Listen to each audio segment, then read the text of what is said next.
बघा इथे तूप किंवा तेल जे तुमच्याकडे अवेलेबल असेल ते परिस्थितीनुसार चालायचं आहे.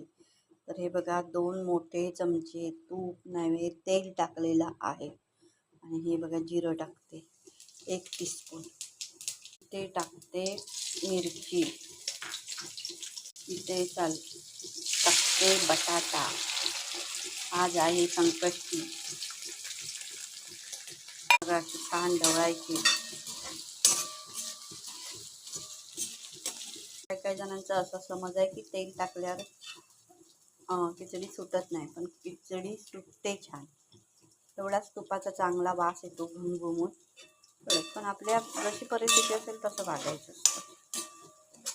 साबुदाणा भिजत घातला तर रात्री चांगला फुलला आहे तो आता टाकते. बघा मीठ टाकते, चवीनुसार मीठ टाकायचं.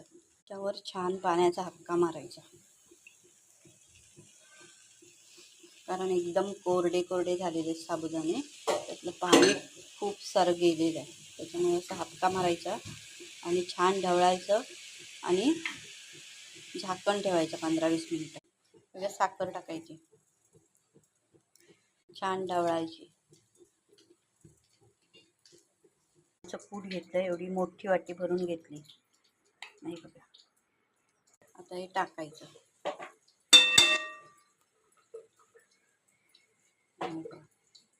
हे बघा खिचडी ढवळून घेते पूर्ण छान अशी. हे बघा बटाट्याने खूप छान लागते. बटाटे टाकायचे कधी पण.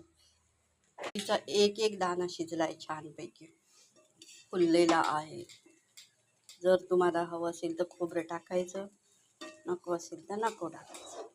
ज्याला आवडतं त्याने टाका. हे बघा छान अशी